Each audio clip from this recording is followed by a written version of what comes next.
네, 여러분 반갑습니다. 2024 수능 대비 자이스토리 생명과학원 여러분과 함께 시작할 최종훈입니다.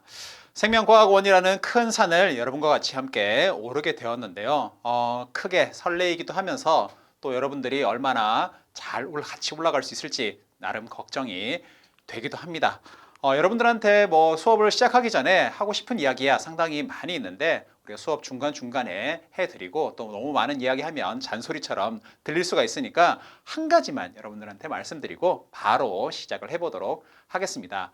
생명과학원이라는 이제 큰 산 앞에 여러분과 제가 함께 이렇게 섰는데요. 뭐 생명과학원의 가장 큰 목표, 다들 이 정상을 정복하는 것이 목표일 거예요. 근데 이 생명과학원이라고 하는 것이 하나의 목표만 있는 것이 아니고요. 여러 가지의 목표가 있을 수가 있습니다. 그리고 여러분들이 아마 생명과학원을 선택하신 목표도 어떤 친구들은 수능 1등급이라는 목표가 있을 수도 있겠지만 다양한 목표들이 있을 수 있어요. 문과를 지향하는 친구들 중에서도 생명과학원의 어떤 본질에 대해서 고민하고 있고 공부하고 싶어서 온 친구들도 분명히 있겠죠. 하지만 이 강의를 시청하는 친구들, 기출 문제를 분석해서 여러분들의 성적을 올리고자 하는 친구들이 아마 대부분일 것이라고 생각이 듭니다. 근데 아마 그런 친구들 중에도 다양한 목표들을 가지고 있을 거라고 생각이 들어요.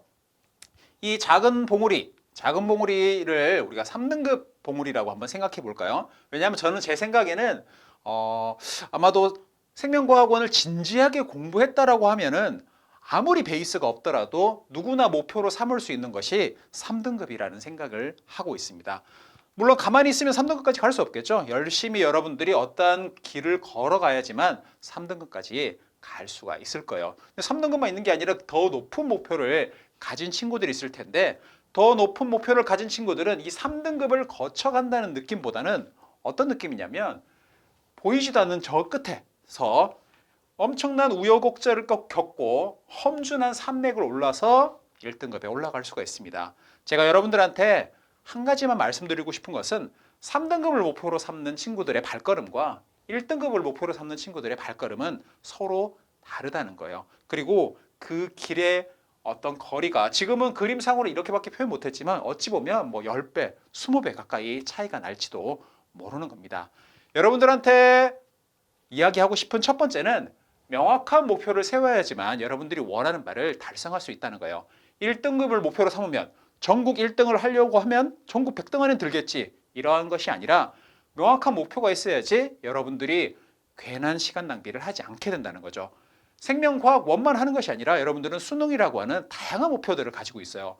생명과학원에 얼마만큼 에너지를 쏟아서 얼마만큼의 목표를 삼을 것인가, 내가 등급이나 표준 점수나 100분이나 어떤 것이 나에게 필요한지 명확하게 이해했을 때 이 교재 중에 어떤 것을 여러분들이 활용할지 이것이 나온다는 거죠. 저야 당연히 여러분들이 이 교재의 모든 것을 다 마스터하기를 바라지만 그런 친구들은 아마 그렇게 많지는 않을 거예요. 그러므로 여러분들한테 필요한 것이 무엇인가를 명확하게 아는 것이 중요하고 내가 뭐가 필요한지를 알기 위해서는 내가 지금 어디에 있는가가 되게 중요합니다. 내가 지금 아무것도 없는 베이스도 없는 상황에서 목표는 저 끝까지 가겠습니다. 이렇게 했을 때는 오히려 시간만 낭비하고 여러분들은 비효율적인 공부를 할 수밖에 없게 된다는 거죠. 내가 지금 어느 상태인지는 여러분들이 지금 학교에서 공부하고 있고 전국 모의고사를 한번 몇 번 봤을 테니까 어느 정도 자신의 어떤 상태를 확인하고 이 목표를 잡을 수 있을 거라고 생각이 듭니다. 물론 아직까지는 더 높은 목표를 계속해서 생각하겠지만 이제 이 강의를 여러분들이 온 친구들은 아마 얼마 남지 않은 수능을 대비하는 친구라고 생각해요. 그러니까 냉철한 마음으로 자신의 위치를 생각할 수 있어야 됩니다. 그리고 내가 어디까지 가야 된다, 내가 어디 있고 어디로 가야 한다는 걸 알게 되면 결국 이제 가야 되죠. 생각만 해서는 아무것도 이루어질 수 있는 것이 없습니다. 장기간의 레이스이기 때문에 여러분들의 체력, 멘탈 이런 것들을 잘 관리를 해 주어야지만 여러분들이 원하는 바를 얻을 수 있겠습니다. 누구나 마지막에 이러한 결과를 얻을 수 있도록 여러분과 함께 하도록 하겠습니다. 여러분들 생명과학원을 이미 선택하셨기 때문에 뭐 잘 아시겠지만 생명과학원이 어떤 선택을 받아왔는지 그 데이터를 잠깐 보고 가보도록 하겠습니다. 학생의 수가 선택하는 학생의 수가 좀 늘다가 최근에는 전체 학생 수가 좀 줄었기 때문에 약간 줄어드는 추세이긴 하지만 비율상으로 보았을 때는 지금 생명과학원이라는 것이 예전에는 한 58%의 비율이었다면 최근에는 거의 65%까지 그 비율이 올라와 있는 것을 볼 수 있을 거예요. 아까 처음 이야기한 것처럼 생명과학원을 선택하는 목적은 다양할 수 있습니다. 자신의 진로와 맞아서 혹은 진학을 위해서 여러 가지의 목적이 있겠지만 많은 친구들이 최근에 자신의 진로 혹은 자신의 진학에 이 생명과학원이라는 과목을 많이 선택하고 있다는 것을 볼 수 있고 많은 사람이 선택하는 과목이라는 것은 여러분들의 결과도 신뢰성 있게 얻을 수 있다는 거예요. 즉 내가 시간을 투자한 만큼 그 결과를 받을 수 있는 과목이다. 이렇게 생각하고 본격적으로 교재에 열어보도록 하겠습니다. 교재 3페이지에 보시면 3페이지 아마 대부분의 친구들 이런 시험 교재를 보면 처음 페이지가 아니라 바로 문제부터 풀려고 하는데 가볍게 이 교재가 어떻게 구성되어 있는지 잠깐 살펴보고 가도록 하죠. 3페이지에 보면 자이스토리 생명과학원을 어떻게 활용하시면 좋은지 여러분들에게 설명을 하고 있습니다. 자, 첫 번째로 단원별 개념을 정확하게 이해하고 수능 출제 연교시 영순위 개념을 체크시켜 주고요. 깨알 개념 체크로 개념을 꼼꼼하게 체크를 합니다. 저희가 기본적으로는 문항을 해결하고 그 문항에 숨겨진 어떤 내용들을 살피고 어떤 논리 구조를 찾아가는 그런 것이 핵심인데 그러한 것을 하기 전에 깨알 개념, 핵심 개념들을 정리하는 과정이 있다는 거죠. 1, 2등급을 좌우하는 킬러 문제들은 따로 모아서 킬러 문제 특강으로 구성되어 있고요. 개념별 기출문제 풀이를 통해서 실전력을 높일 수 있게 됩니다. 최신 연도별 모의고사를 모아두어서 단연별 학습이 끝난 후에는 꼭 여러분들이 한번 풀어보시길 바라고 1등급, 2등급 킬러 문항은 특강 해설로 제공을 하고 있으니까 여러분들이 그것을 통해서 꼭 이 킬러 문항을 마스터할 수 있기를 바랍니다. 쉽게 이해되는 입체 첨삭 해설이 있습니다. 입체 첨삭 해설을 여러분들이 보시고서 다시는 틀리지 말도록 마스터를 해야겠고요. 수험장 극비 노트라고 하는 수험장 1등급 비법을 여러분들한테 제공을 하고 있으니까 그것도 꼭 활용을 해보시기를 바라겠습니다. 자, 정리해보자면요.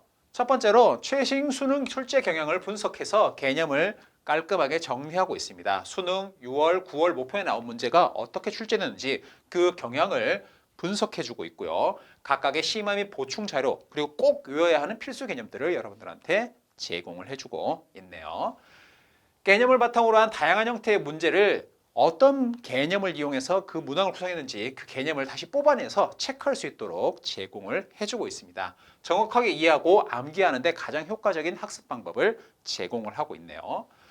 개념 순서와 단계별 난이도를 통해서 문제를 배치를 했어요. 예전 문제 중에서도 어려운 문제가 있고 최고 문제 중에서도 쉬운 문제가 있고 또 연계되어 있는 문제들이 있기 때문에 문항의 배치를 적절히 함으로써 여러분들이 개념을 모아서 공부할 수 있고 또한 단계별 난이도를 제공함으로써 쉬운 문제는 쉬운 문제대로 어려운 문제는 어려운 문제대로 몰아서 여러분들이 공부할 수 있도록 제공을 하고 있습니다.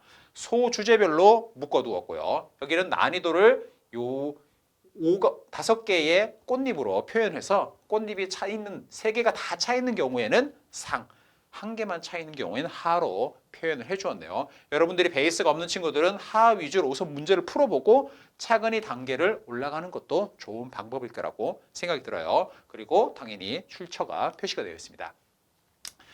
여러분들 중에는 아마 이미 어느 정도 공부를 하고 나는 진짜 모든 것을 1등급을 목표로 모든 것을 다 마스터하는 게 목표다라는 친구들은 여기에는 모든 문제가 다 필요하진 않을 겁니다. 여기에 있는 문제 중에 아주 핵심이 되는 이 킬러 문제들이 필요할 텐데요. 1등급, 2등급 킬러 문제 특강을 모아두어서 유형을 분석하고 핵심이 되는 키를 분석을 해드리고요. 문제풀이를 자세히 설명해 두었습니다. 물론 제가 여러분들한테 설명을 드리겠지만 여러분 스스로 공부할 때도 이러한 것을 활용하시면 좋을 것 같아요.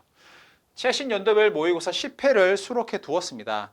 당연히 여러분들 선배들이 여러 문제를 풀어봤기 때문에 여러분들보다는 조금 더 앞선 출발선에서 출발을 하고 있어요. 그렇기 때문에 그들을 따라잡으려면 그들이 경험했던 것을 여러분들도 동일하게 경험을 해야겠죠. 그래서 최근 몇 년간의 이 모의고사들을 여러분들이 실전처럼 30분이라는 시간을 정해놓고 풀어보는 경험이야말로 매우 소중한 경험이라고 할 수 있겠습니다. 실전 대비를 위한 모의고사 원본을 실어두었으니까 꼭 한번 시간을 재어서 풀어보시길 바랍니다. 1등급, 2등급 킬로몰에 대한 특별한 해설을 수록해 두었으니까 잘 보시길 바라고 정답률이 낮은 문항부터 정답률이 중간 정도인 문항까지 각각의 킬로 문항들을 잘 한번 살펴보시길 바라겠습니다. 근데 아마 이 정답률은 실제 정답률은 이거보다 조금 더 낮을 것 같아요. 별책 부록으로 수험장 극비 노트를 제공해 주었습니다. 꼭 출제되는 중요 개념 16개를 선정해서 여러분들한테 제공을 하고 있고요. 문제 풀이를 할 때 물론 전체적인 과정이 있겠지만 그 중간중간에 지름길이 아마 있을 거예요. 이러한 것을 우리가 꿀팁으로 제공을 하고 있으니까 꼭 여러분들이 기억하시면 좋겠습니다. 그리고 기출로 개념 체크 문제도 제공을 하고 있어요.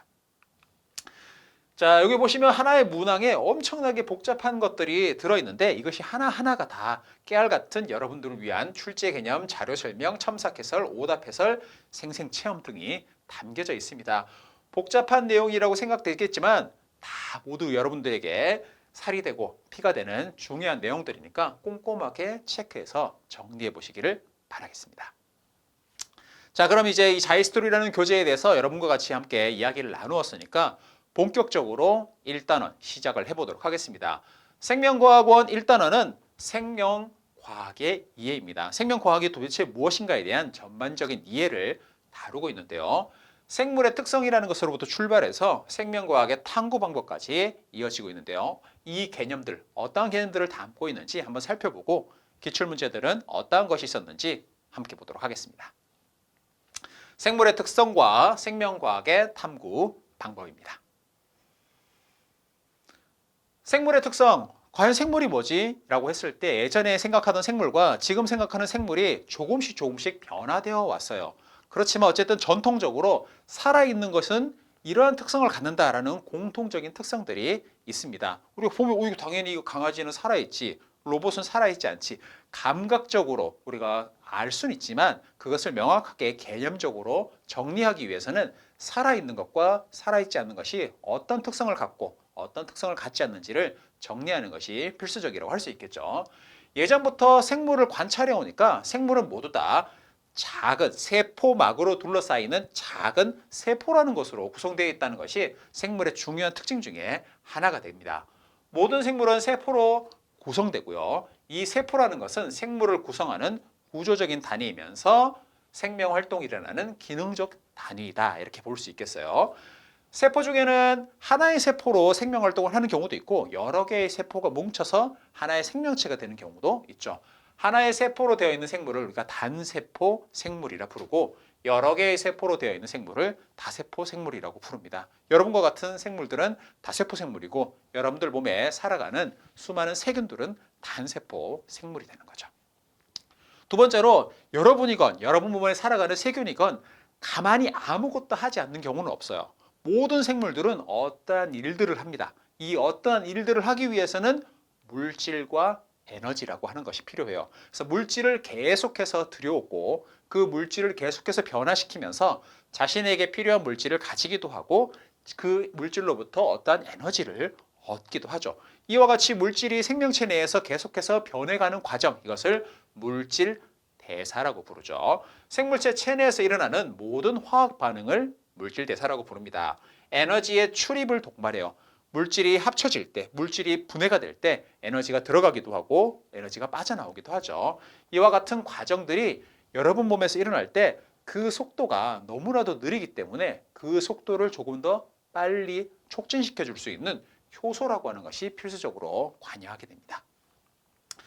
과정을 보면 물질의 변화는 간단한 물질이 복잡한 물질로 변하는 과정이 있어요. 이와 같은 과정은 어떤 물질이 서로 달랐던 상태에서 이 두 가지가 서로 연결이 되어서 같은 상태, 같은 물질의 상태로 바뀌기 때문에 서로 다른 물질이 같은 물질로 된다. 같다는 의미의 한자를 이용해서 동화라는 표현을 씁니다. 그럼 당연히 달라진다는 과정은 이화라는 표현을 사용을 하면 되겠죠. 간단히 합성은 동화, 분해는 이화라는 표현을 기억하시면 좋겠고요. 가장 대표적인 예로 광합성이나 단백질 합성과 같은 것이 동화작용의 예가 되겠고 세포호흡이나 소화와 같은 것이 이화작용의 예가 될 수 있겠네요. 다음으로 생명체는 독단적으로 살아가지 않고 자신의 환경과 적절한 조화 속에서 살아가게 됩니다. 그럼 내 환경이 어떠한지 이해해야 하고 그 환경에 대해서 적절하게 반응함으로써 나의 생존 상황을 유지할 수 있게 되는 거죠. 이것을 우리가 자극에 대해서 반응을 하고 생존 상태를 유지하는 것을 우리가 항상성이라는 표현을 사용을 해줍니다. 생물은 자극에 반응하고 항상성을 유지하는데요. 자극에 대한 반응의 예로는 빛이나 온도나 소리와 같은 자극을 감지하고 그에 대해서 적절히 반응하는, 예를 들어 식물이 특정한 방향에서 빛이 제공이 된다면 그 빛을 활용할 수 있도록 그 빛 방향으로 굽어 자람으로써 훨씬 더 많은 빛을 받아들이는 이와 같은 반응들이 있을 수가 있겠죠. 항상성의 예로는 체내외 환경 변화에 대해서 생물이 체내 환경을 정상 범위, 여러분들 아마 최근에 코로나 상황 때문에 체온 같은 걸 많이 재보셨을 텐데 여러분들의 체온이 너무 낮아도 너무 높아도 문제가 되죠.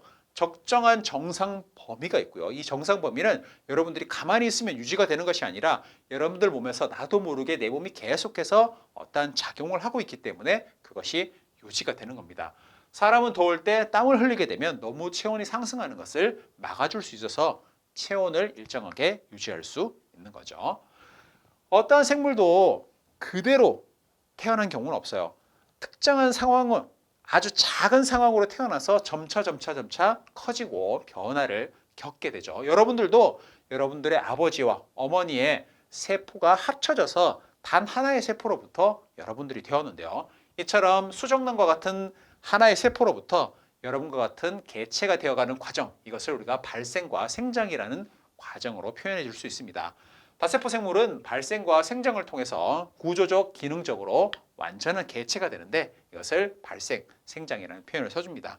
개구리의 수정란이 분열해서 올챙이를 거쳐서 개구리가 되는 과정, 이와 같은 과정을 우리가 발생이라고 볼 수 있겠고, 어린 개구리가 성체 개구리로 자라는 과정, 이것을 우리가 생장이라고 표현해 줄 수 있겠죠.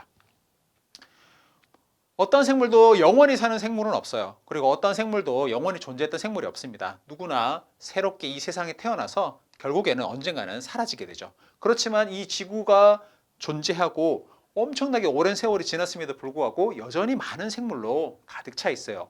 그 이유는 바로 조상의 생물로부터 후손의 생물이 나타나기 때문이죠. 이 과정을 우리가 생식이라고 표현하고 이 과정에서 선조의 어떤 DNA와 같은 유전 물질이 후손에게 물려짐으로써 후손은 어떤 조상의 특징들을 닮아가는 것이 있는데요. 생물은 생식과 유전을 통해서 종족을 유지할 수 있습니다. 생물의 종족을 유지하기 위해서 자신과 닮은 자손을 만드는 과정을 생식이라고 표현할 수 있고, 이 생식 과정에서 어버이의 유전 물질이 자손에게 전달되는 과정, 이것을 유전이라고 표현할 수 있죠.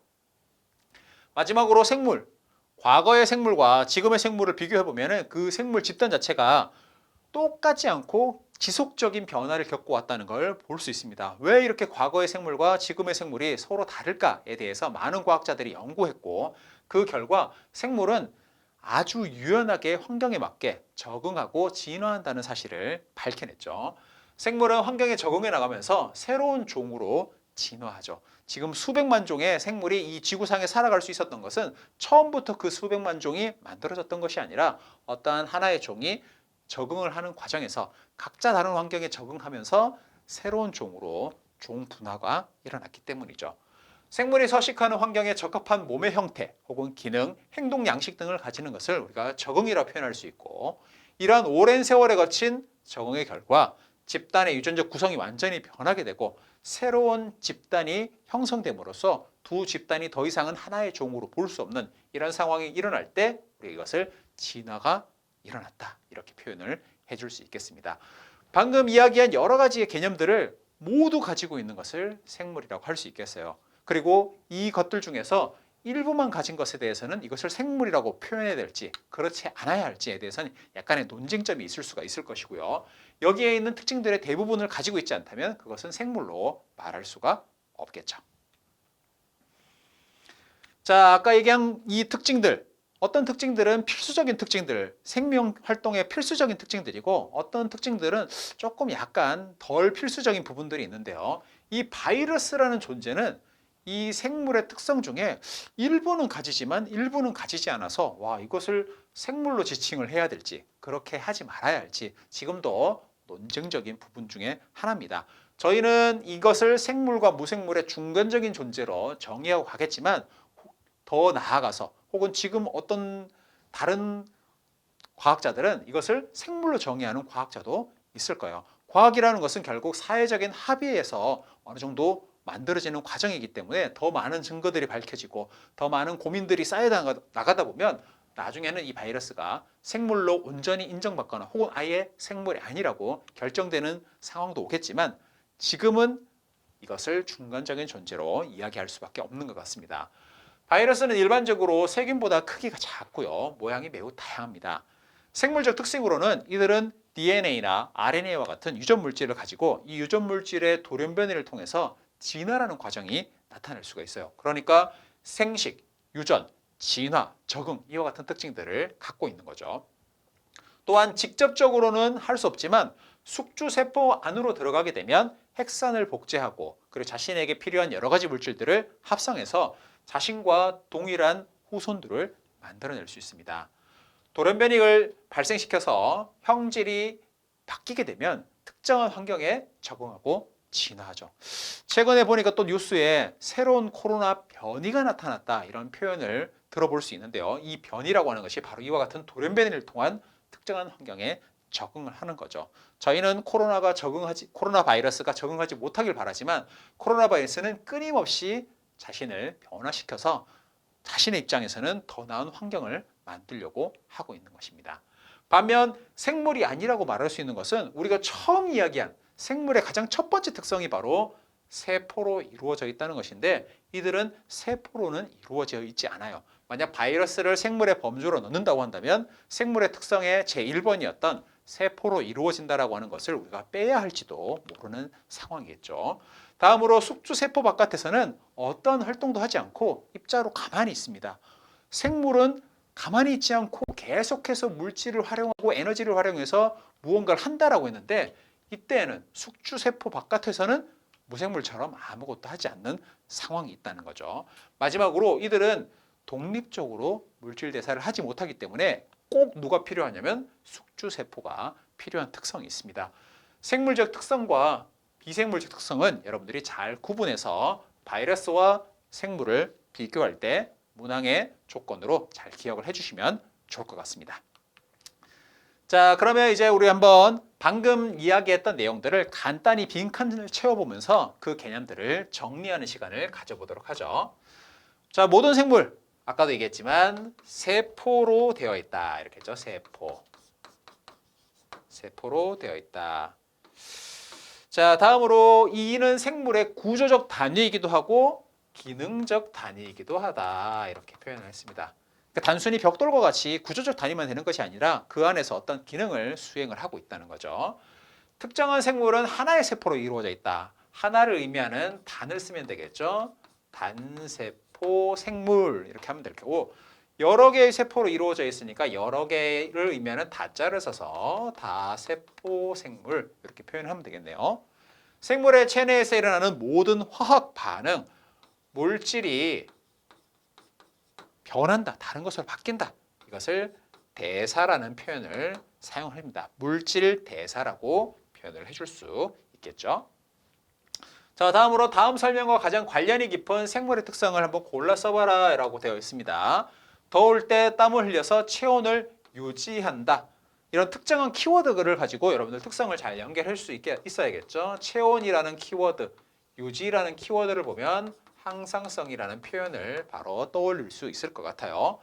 미모사의 잎에 손을 대면 잎에 손을 댄다라고 하는 자극이 있죠. 그것에 의해서 접는다라고 하는 반응이 나타난다. 그래서 자극에 대한 반응이다. 이렇게 정리를 해볼 수 있겠습니다.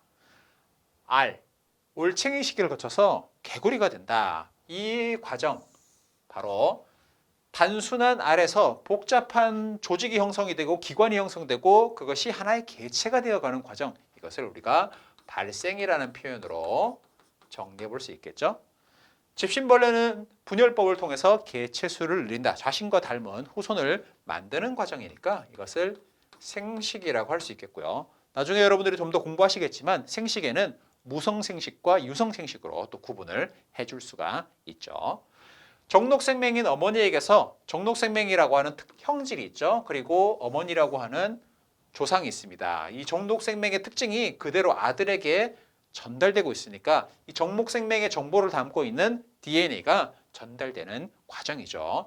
아시겠지만 이 정록생명에 관한 유전자가 X염 색체에 있기 때문에 어머니로부터 아들로 전달이 될 수 있겠습니다. 그러면 지금 이것은 전달된 것이니까 유전이라는 표현으로 정리를 해보시면 되겠습니다. 여러분들이 누구나 연결짓기는 쉽게 할 수 있을 거라고 생각이 들어요. 3번으로 한번 넘어가 볼까요? 다음 설명과 가장 관련이 깊은 생명현상의 특성을 써봐라. 고양이는 어두운 곳에서는 동공이 커져서 어둡다는 것은 주변에 빛이 부족하다는 것이고 빛을 충분히 받아들이기 위해서는 빛이 통과하는 동공이라는 구멍을 확장시켜야겠죠. 동공이 커져서 받아들이는 빛의 양을 늘림으로써 약한 빛에서도 사물을 구분할 수 있다라고 하네요. 반대로 밝은 곳에서는 너무 밝으면 이 사물을 제대로 분석할 수 없으니까 동공이 작아져서 지나치게 빛이 들어오는 것을 막는다. 그럼 빛이라고 하는 것이 하나의 자극이 될 수 있겠죠. 그리고 어떤 것을 여기에서 동공이 커지는 반응, 동공이 작아지는 어떤 자극에 대한 특정한 반응을 함으로써 내가 어떤 정보를 잘 활용할 수 있고 생명 현상을 제대로 유지할 수 있게 해준다라고 볼 수 있으니까 이것을 자극에 대한 반응으로 생물의 특성으로 여러분들이 적어주시면 되겠습니다. 자, 바이러스에 관한 것에도 정리 한번 해볼까요? 집신벌레만 가지는 특성은 A고 집신벌레와 박테리오파지가 공통으로 가지는 특성은 B고 박테리오파지만 가지는 특성은 C라고 되어 있습니다. 집신벌레는 생물이고 박테리오파지는 바이러스죠. 세포로 되어 있다. 누구의 특징인가요? 그렇죠. 바로 집신벌레만 가지는 특징이 되겠죠. 환경에 적응하고 진화한다. 적응과 진화의 원동력이 바로 유전물질이고 유전물질에서 일어나는 돌연변이기 때문에 둘 모두 유전물질을 다 가지고 있으니까 우리가 B라고 선택을 해주면 되겠죠. 독자적으로 물질 대사를 하지 못한다. 독자적으로 물질 대사를 하기 위해서는 자신만의 효소를 가져야 되고 그 효소에 필요한 여러 가지 물질을 스스로 공급해서 그것을 이동시키는 능력을 가져야 되는데 집신벌레는 그것을 가지고 있지만 박테리오파지는 가지지 못하죠. 못하죠. 그러니까 하지 못한다고 했으니까 박테리오파지만 갖는 특징이 되겠습니다. C라고 하면 되겠고요. 핵산과 단백질을 가진다. 핵산과 단백질은 집신벌레에도 당연히 있고 박테리오파지도 단백질 껍질에 안쪽에 핵산을 가지고 있는 특성이 있으니까 둘 모두 가지는 특성이니까 B라고 적어주면 되겠죠. 숙주 밖에서 숙주라는 말이 나왔으니까 결국에는 집신벌레는 숙주를 가지지 않죠. 물론 특정한 생물 중에서는 숙주를 갖는 생물이 있습니다. 기생하는 생물도 당연히 있죠. 그러나 기본적으로는 이 숙주라는 것은 이 둘 중에서는 박테리오파지의 필수적인 특징이죠. 숙주 밖에서는 단백질 결정 상태로 존재하고 숙주 안으로 들어갔을 때만이 물질 대사를 통해서 자신에게 필요한 물질들을 만들어낼 수 있으니까 박테리오파지만 갖는 C라고 정리를 해주시면 되겠습니다. 자, 이제 그러면 이러한 개념들을 가지고 과연 과거에 여러분 선배들은 어떤 문제들을 풀었는지 그 문제들을 한번 천천히 살펴보도록 하겠습니다. 2020년 3월 아마 여러분들도 아마 이 강의를 보는 친구들은 곧 3월 모의고사를 준비하는 친구들도 있을 것 같아요.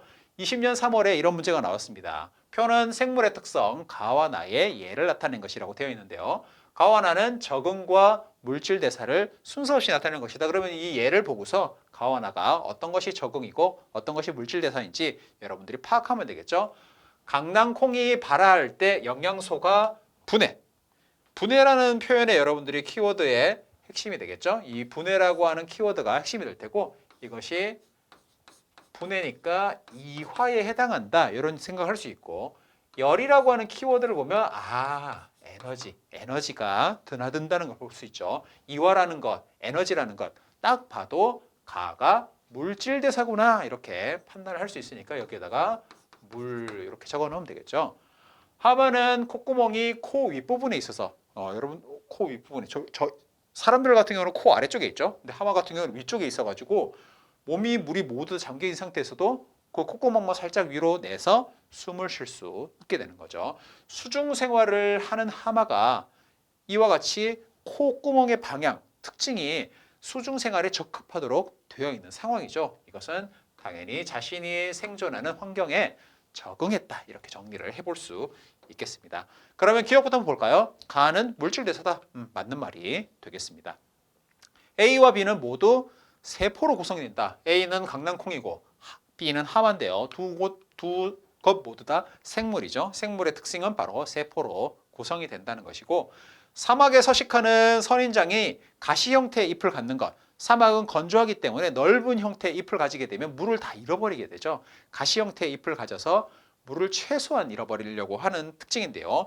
사막이라고 하는 건조한 환경에 적응했다라고 볼 수 있겠습니다. 나 같은 경우가 바로 적응이니까 이것도 올바르다고 할 수 있겠네요. 여러분들이 쉽게 5번으로 답을 선택할 수 있었을 것 같아요. 다음 문항으로 한번 넘어가 보도록 하죠.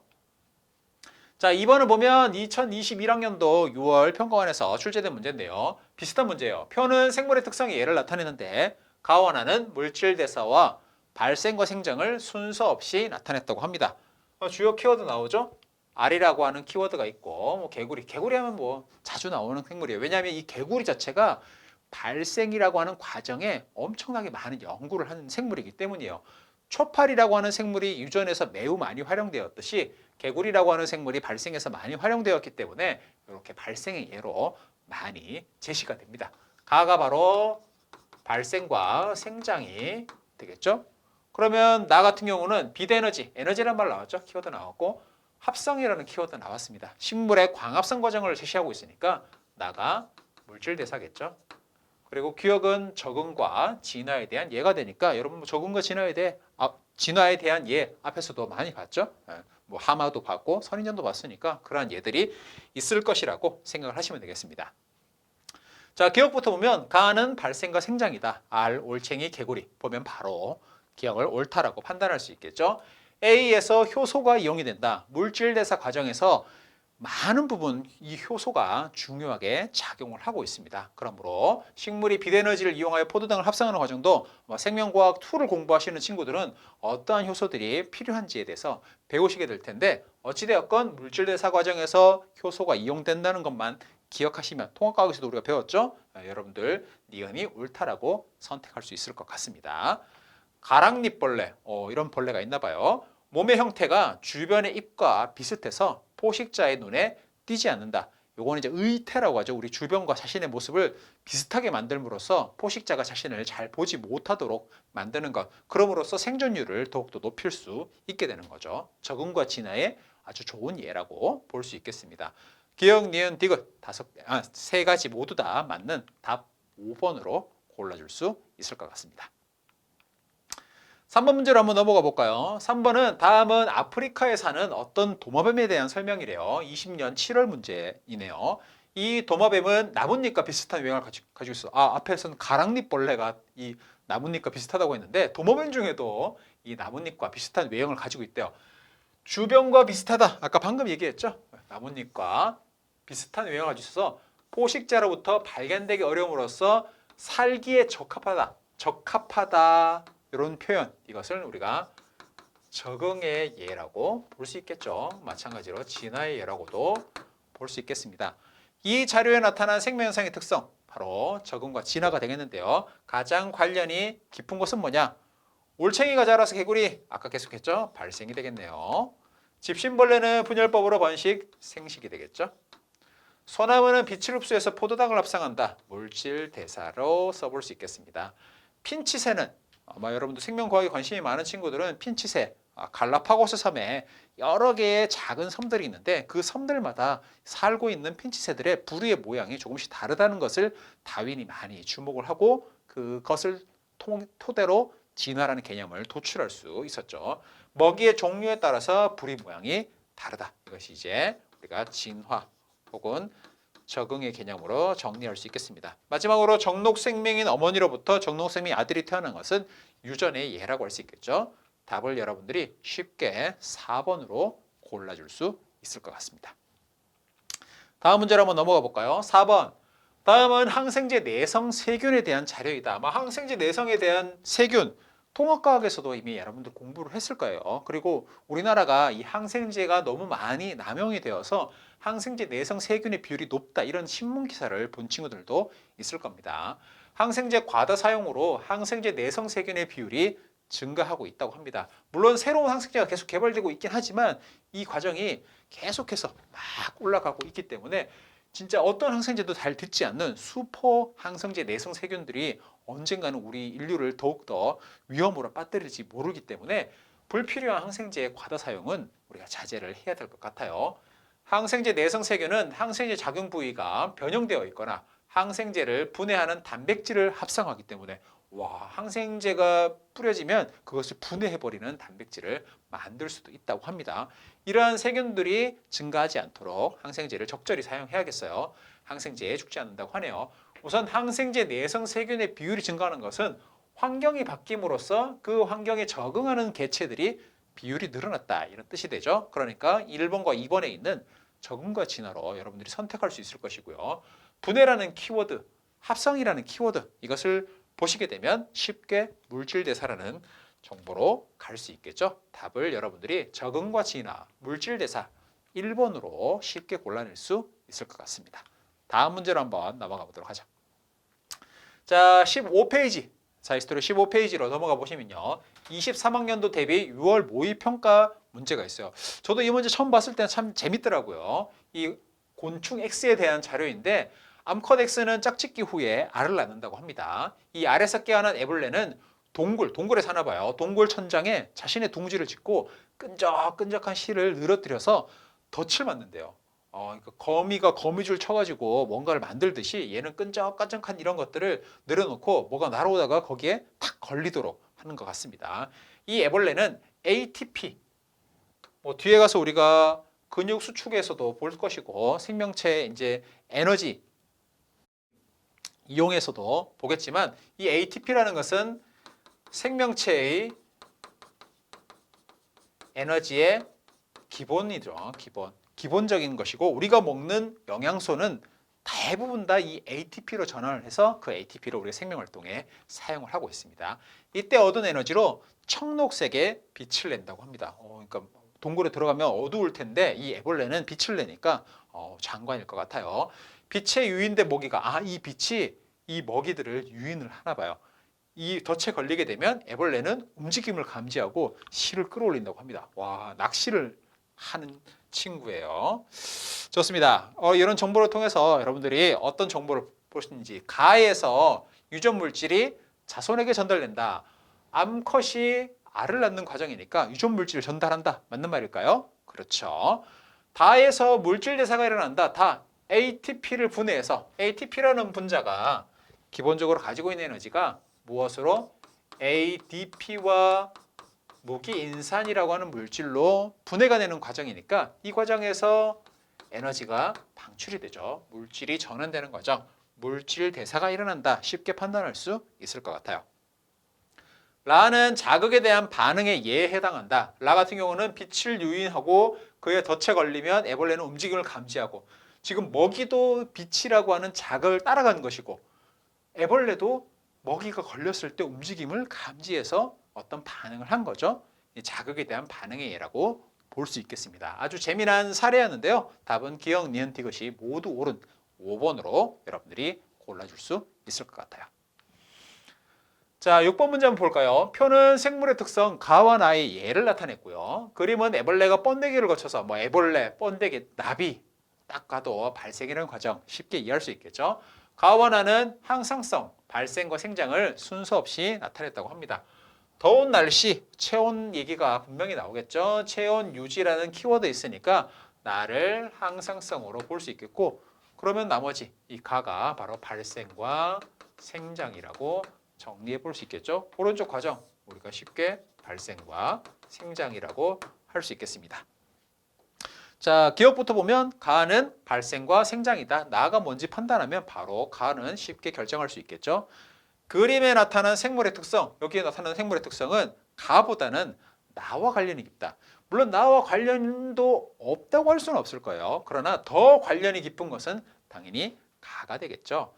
북극토끼는 추운 지방에 사는 토끼들은 귀가 작아요. 그리고 더운 지방에 사는 토끼들은 귀가 큽니다. 이 귀라고 하는 것이 불필요한 체온을 바깥으로 체내의 열을 방출하는 데 효과적이기 때문에 열을 많이 방출하지 않는 지역에 사는 생물들은 귀가 작고 열을 많이 방출하는 지역에 사는 생물들은 귀가 큰 특성이 있죠.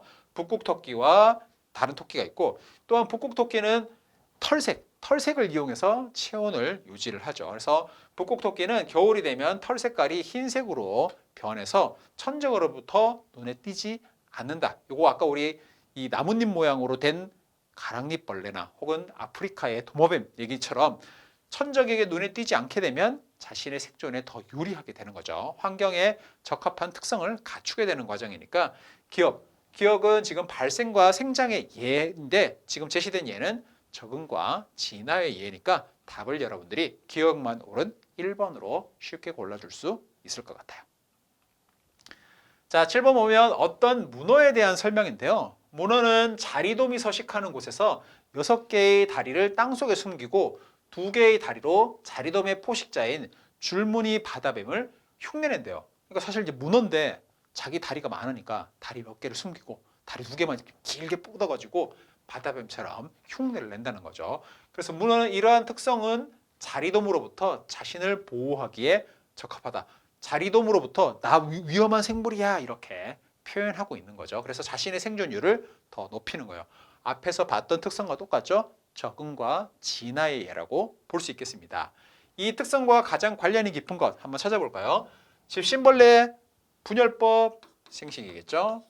개구리 나오니까 발생이겠죠. 식물의 광합성 물질 대사가 될 것입니다. 정록생명 어머니 아들 유전이 되겠죠. 여태까지 안 나왔으니까 당연히 답은 5번이겠죠. 핀치의 새가 환경에 따라서 서로 다른 부리를 가진다. 적응과 진화에 대한 예 5번으로 선택해 주시면 되겠네요. 자, 다음은 소가 갖는 특성입니다. 소는 식물의 섬유소를 직접 분해할 수는 없어요. 근데 소화기관에 이 섬유소를 분해해주는 세균이 함께 삽니다. 그래서 세균은 소가 섬유소를 주니까 고맙게 이용하고 소는 세균이 분해하고 남은 물질을 또 자신이 흡수해서 이용할 수 있으니까 고맙고 서로 이득이 되는 거죠. 공생관계라고 할 수 있겠습니다. 대사산물의 에너지원을 이용하는데요. 세균에 의한 섬유소의 분해 과정은 소의 대세김질에 의해서 촉진이 된대요. 소가 먹었다가 다시 꺼내서 또 씹고 다시 먹고 이런 과정이 있는 거죠. 이 대세김질은 삼킨 음식물을 위에서 입으로 토해내서 씹고 삼키고를 반복하는데 이 대세김질에 적합한 위의 구조, 소화관, 그래서 여기 복잡한 위가 4개나 있죠. 그 4개에서 막 꺼내고 씹고 먹고 이러한 과정을 거친다는 거예요. 중요한 키워드 뭘까요? 분해라는 키워드가 있을 테고 적합이라는 키워드가 있을 것 같습니다. 기억에 효소가 이용이 된다. 섬유소의 분해 과정 당연히 효소가 이용되겠죠. 물질 대사에는 효소가 이용이 되니까요. 니은은 적응과 진화에 예에 해당한다. 적합한 구조를 갖는다. 맞는 말이 되겠죠. 소와 세균은 서로의 상호작용을 통해서 이익을 얻는다. 이것을 공생관계라고 할 수 있겠습니다. 답을 5번으로 골라주시면 되겠네요. 자, 9번 문제 한번 볼까요? 9번 문제. 다음은 문어가 갖는 생물의 특성에 대한 자료인데요. 개, 조개 등을 먹이를 섭취하여 생명활동에 필요한 에너지를 얻는다고 합니다. 생명활동에 필요한 에너지를 얻는 과정이니까 물질대사라는 특성 바로 떠올릴 수 있을 것 같아요. 반응 속도가 빠르고 몸이 유연하기 때문에 주변 환경에 따라서 피부색, 여러분들 뭐 동영상 한번 본 적 있는지 모르겠지만 문어가 이 자신을 숨기는데 아주 천재적인 역할을 하죠. 주변의 색에 맞춰서 자신의 피부색을 맞추는 특성이 있습니다. 그리고 몸의 형태까지 바꾸어지니까 천적을 피하는 데 유리하다. 천적과의 관계 나오면 적응과 진화로 골라줄 수 있겠습니다. 그럼 답은 쉽게 2번으로 여러분들이 골라주시면 되겠죠. 10번 문제로 넘어가 볼게요. 22학년도 수능 문제네요. 다음은 벌새가 갖는 생물의 특성에 대한 자료예요. 벌새는 날개 구조가 공중에 정지한 상태로 어떤 날개는 앞으로 날아가기에 적합한 구조가 있을 테고 어떤 날개는 오랫동안 공중에 머물러 있게 유리한 구조가 있을 텐데 공중에 정지한 상태로 꿀을 빨아먹는데 적합한 구조를 갖는데요. 적합이란 키워드 여러분들이 보실 수 있고요. 벌새는 자신의 체중보다 많은 양의 꿀을 섭취해서 활동에 필요한 에너지를 얻습니다. 먼 거리를 아마 가야만 하나 봐요. 짝짓기 후에 암컷이 낳은 알은 발생과 생장 과정을 거쳐서 다시 벌새가 되는 과정을 거친다고 합니다. 기억부터 보면 간은 적응과 진화에 예에 해당한다. 꿀을 빨아먹기에 적합하다. 어떤 구조를 갖는다. 적합한 구조를 갖는다. 적응과 진화로 볼 수 있겠죠. 기억 과정에서 물질 대사가 일어난다. 활동에 필요한 에너지를 얻는다. 여러분들이 뭔가를 먹어서 거기서 에너지를 얻는 모든 것이 물질의 변화, 화학 반응을 통해서 얻게 되는데요. 이것이 바로 물질 대사죠.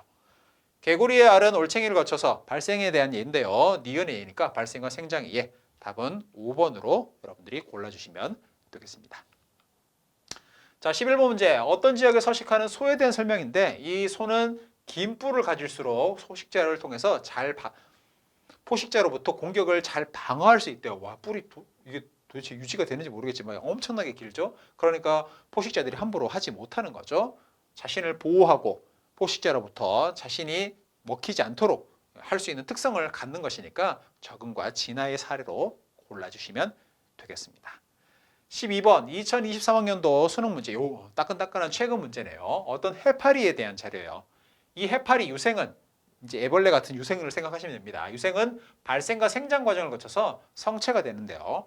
이 성체의 촉수에는 독이 있는 세포가 있대요. 이 독이 있는 세포 A가 분포되어 있는데 촉수가 물체에 닿게 되면 A는 독을 쏟는 특징이 있다는 거죠.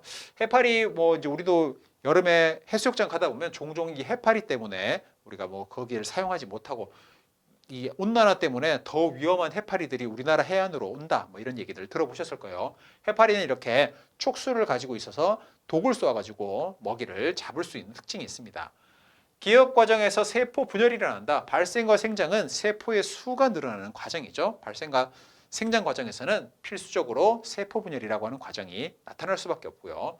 A에서 물질 대사가 일어난다. 세포에서는 어떤 세포든 간에 그 세포가 생명 활동을 하기 위해서는 당연히 물질 대사가 일어나야 되죠. 니은은 자극에 대한 반응의 A다. 하면 촉수가 물체에 닿는 이 촉각이라고 하는 감각에 의해서 독이 분비라고 하는 반응이 일어나니까 자극에 대한 반응의 예로 답을 5번으로 골라주시면 되겠습니다. 앞에서 나왔던 가랑잎벌레네요. 이렇게 생겼나 봐요. 가랑잎벌레 실제로도 나뭇잎처럼 참나무잎처럼 좀 생겼네요. 몸의 형태가 주변의 잎과 비슷하기 때문에 포식자의 눈에 잘 띄지 않습니다. 이거는 아마 적응과 진화의 예라고 볼 수 있겠죠.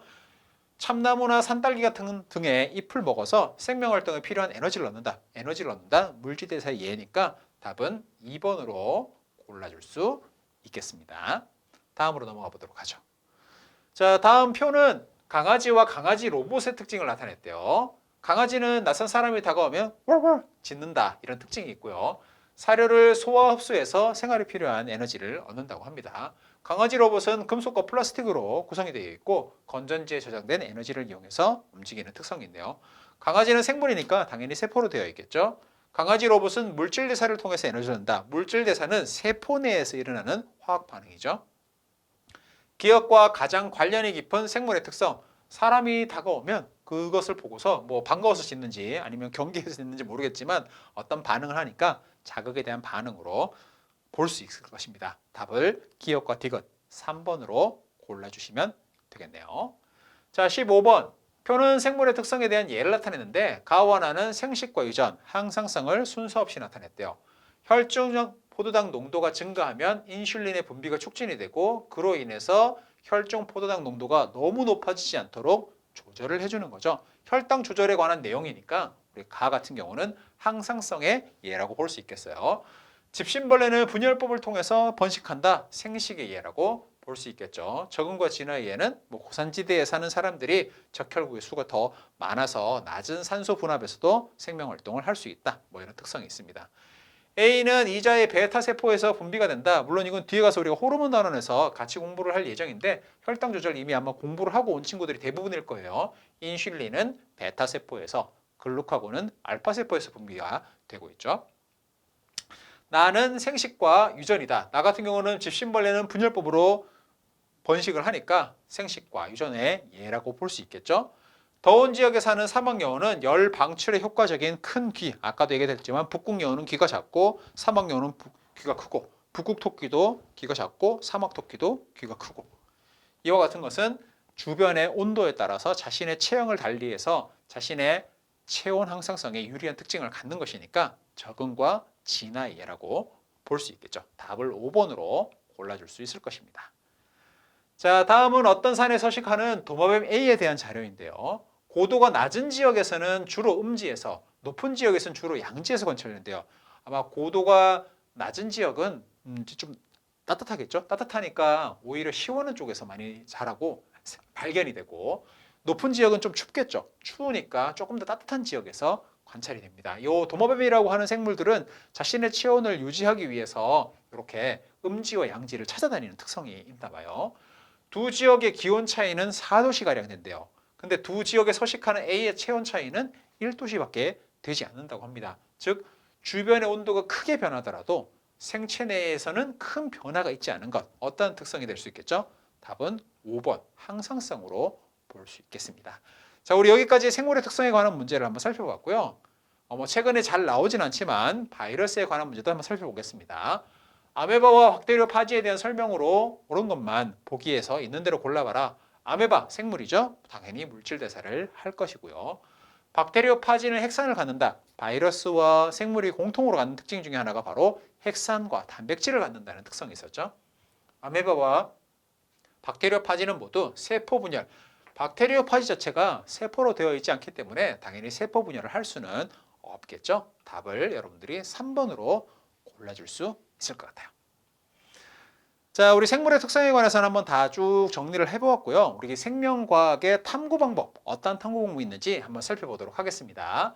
생명과학의 특성과 탐구 방법을 한번 보면요. 생명과학은 생명체의 특성과 다양한 생명 현상을 연구하는 학문인데요.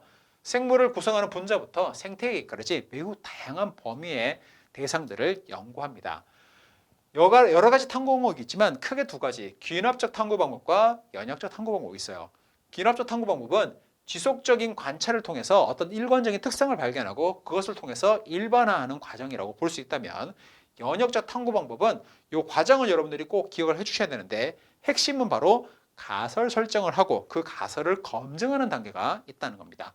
가설이라는 것은 아마도 이러한 원인에 의해서 이러한 현상이 나타나는 것이 아닐까? 과학자가 임시로 생각하는 어떠한 하나의 이 이론을 만들어 놓는데요. 이 이론은 아직까지는 임시적인 이론이기 때문에 그것을 검증하는 과정이 필요합니다. 실험을 통해서, 그리고 더 다양한 방법들을 통해서 검증할 수 있는데, 이 연역적 탐구 방법의 과정을 보면 우선 관찰을 통해서 왜 이러지? 이 자연현상은 왜 이렇게 나타날까? 의문을 가지면서 아마 A 때문에 그렇지 않을까? B 때문에 그렇지 않을까? 이러한 가설을 설정하고요. 그것을 적절하게 검증할 수 있는 탐구를 설계하고 수행한다면 가설이 옳은지 그런지 검증할 수 있겠죠. 잘못된 가설이라면 새로운 가설이 필요할 것이고, 아마 이 가설이 적절하게 맞다고 한다면 더 많은 검증 과정을 거쳐서 이제 가설 단계가 아니라 조금 더 높은 이론 단계로 올라갈 수 있을 것 같아요.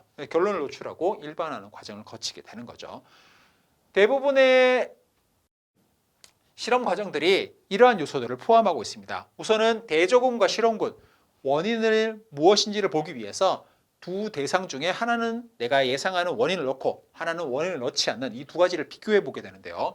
둘을 비교한다고 해서 하나는 대조군, 하나는 실험군이라는 표현을 씁니다. 뒤에 가서 우리가 문제를 보면서 대조군과 실험군에 대해서도 정리를 한번 해보도록 하죠. 이 대조군과 실험군의 차이가 있느냐 없느냐에 따라서 내가 이 대상의 차이가 그것의 현상의 원인인가를 분석할 수 있을 텐데요. 대조군과 실험군을 우리가 달리 설정한 것을 조작 변인이라고 부르고, 공통으로 설정한 것을 통제 변인이라고 합니다. 그리고 결과적으로 그것을 측정한 것을 종속 변인이라고 하는데요. 이와 같은 각각의 변인들이 어떠한 연관관계가 있는지를 분석하는 것이 바로 이 연역적 탐구 방법에서 핵심이라고 할 수 있겠어요. 독립적 변인과 종속 변인이 있고요. 독립 변인은 방금 얘기 드렸듯이 달리 처리하는 조작 변인과 같게 처리하는 통제 변인이 존재합니다. 자, 생명과학의 탐구 방법 간단하게 깨알 정리 한번 해보고 갈까요? 귀납적 탐구 방법을 보기에서 순서대로 나열해봐라. 관찰을 수행하고 관찰 주제를 선정하고 자연상을 관찰하고 절차를 고안하고 해석 및 결론을 도출한다. 이렇게 나와 있는데요. 여기에서 자연상을 관찰하는 것이 제일 먼저겠죠. 자연상을 관찰하고 그 관찰의 어떤 주제를 선정하고, 자연을 보다 보면 내가 좀 더 주목하는 부분이 있겠죠. 그 주제를 선정한 다음에 어떻게 관찰을 할까? 아무렇게나 그냥 뭐 볼 수는 없겠죠. 어떤 도구를 이용해서 무엇을 측정하고 이런 것을 고민한 다음에 직접 관찰을 수행하다 보면 내가 예상하는 일관성 있는 무언가가 발견될 수도 있고 그렇지 않을 수도 있겠죠. 수행한 다음에는 그 결과를 해석하고 정리를 하면 될 것입니다. 자연현상을 관찰하면서 생긴 의문점을 해결하기 위해서 가설을 세운다. 이 가설이라는 것이 핵심적인 키워드가 되겠죠. 이 가설을 설정하고 이를 실험적으로 검증하는 탐구 방법, 이것을 우리가 연역적 탐구 방법이다. 이렇게 정리해 볼 수 있겠어요. 자, 3번 보면 대조 실험을 대한 설명으로 옳은 것은 동그라미, 옳지 않은 것은 X를 표현하라고 합니다.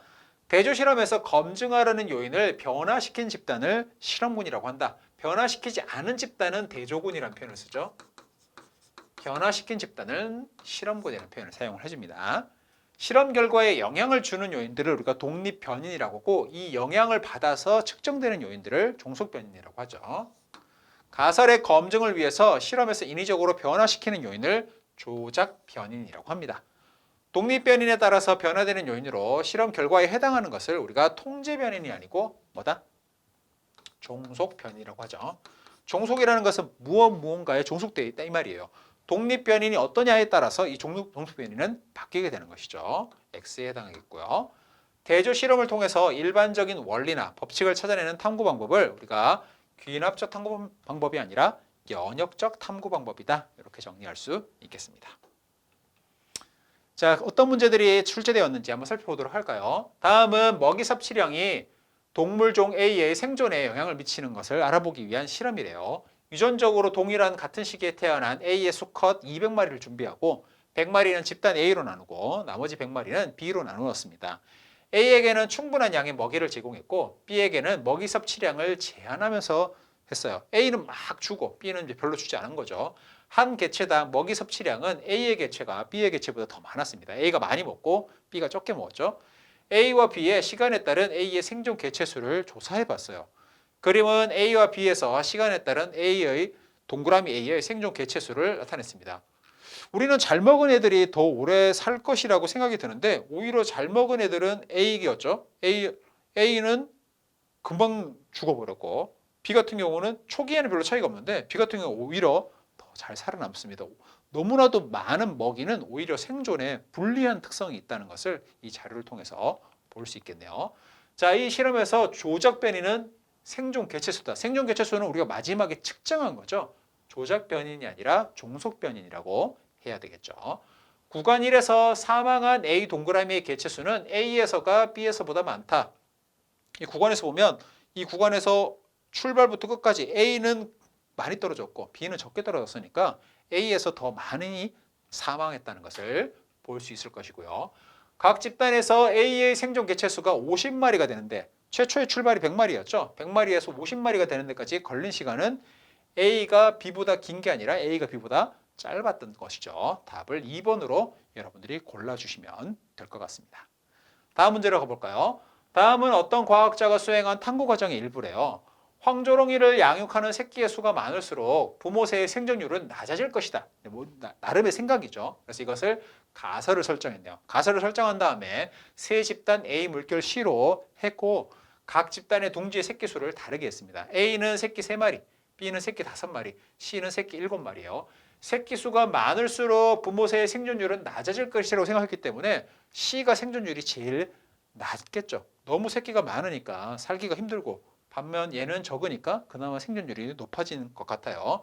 일정 시간이 지난 후에 A 물결 C에서 부모 새의 생존율을 조사해서 그래프로 나타내 보니까 아래와 같았습니다. 1 물결 3은 A 물결 C 중에 하나래요. 보니까 생존율이 제일 좋은 곳이 3이고 생존율이 제일 낮은 것이 1이죠.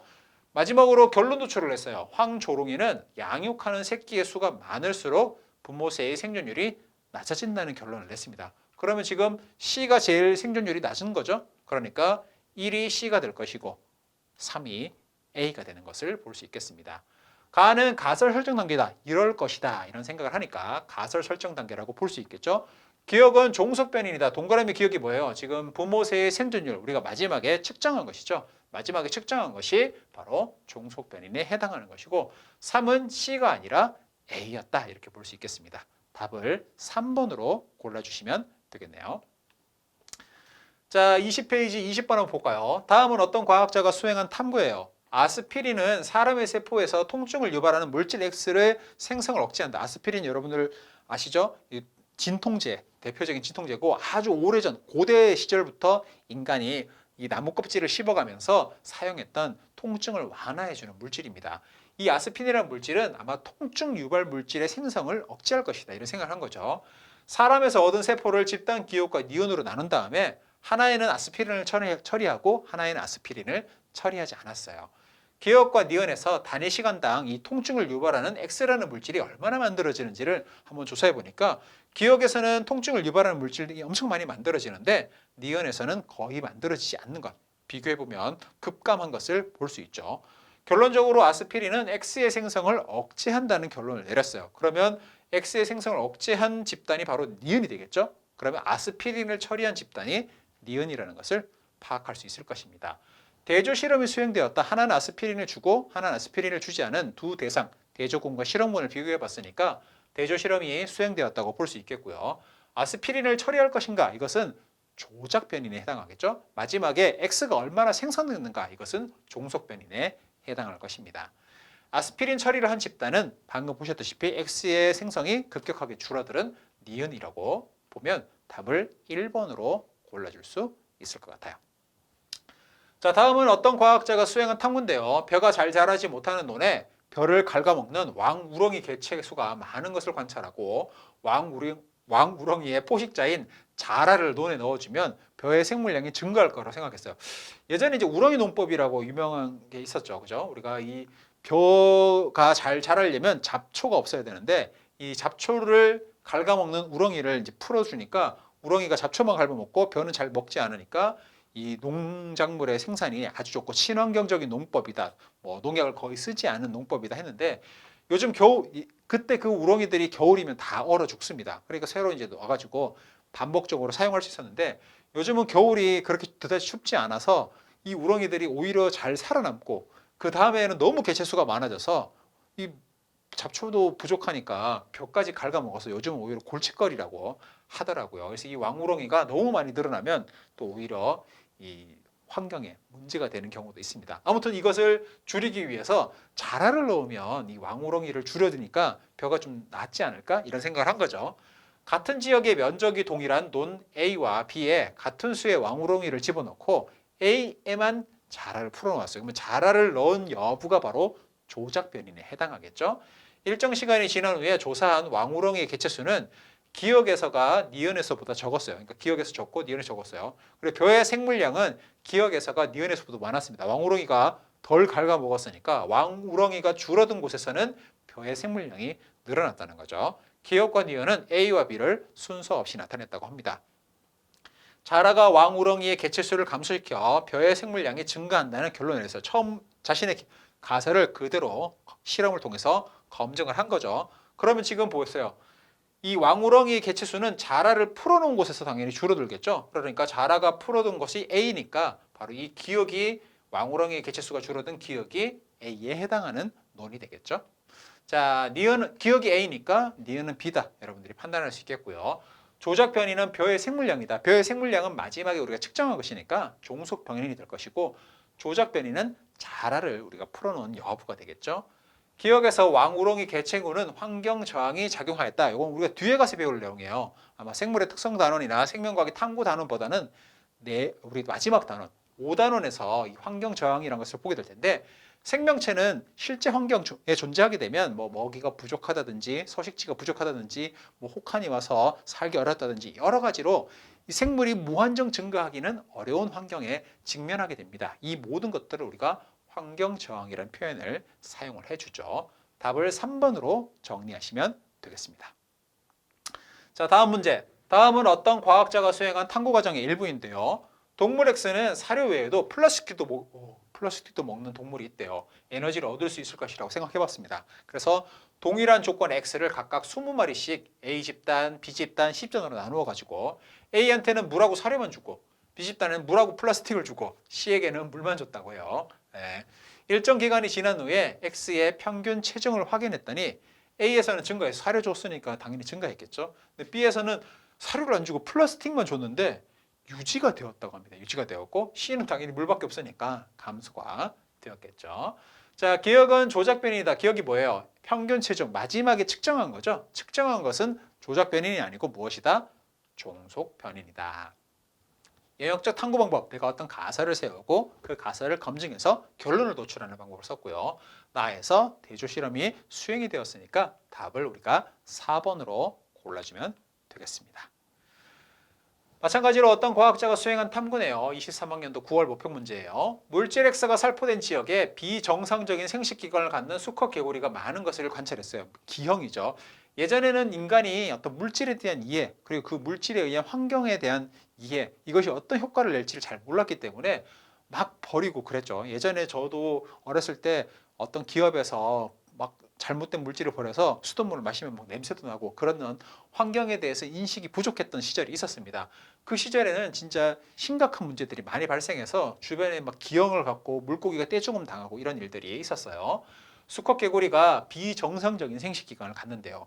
X가 수컷 개구리의 생식기관에 기형을 유발할 것이라고 생각을 했습니다. X에 노출된 적이 없는 올챙이를 두 개의 집단 A와 B로 나누고 A에만 X를 처리했습니다. 그럼 X 처리 여부가 조작 변인이 되겠죠. 그리고 기형 발생률이 바로 종속 변인이 될 거예요. 일정 시간이 지난 후에 기역과 니은의 각각의 수컷 개구리 중에 비정상적인 생식기관을 갖는 개체의 빈도를 조사했어요. 조사한 결과가 바로 종속 변인일 텐데 기역과 니은은 A와 B를 순서 없이 나타냈다고 합니다. 내 생각이 맞다면 A에서 기형이 많이 발생했겠죠. 내 생각이 틀렸다면 비슷하게 발생했거나 혹은 오히려 B에서 더 많이 발생할 수 있을 겁니다. 마지막으로 결론을 냅니다.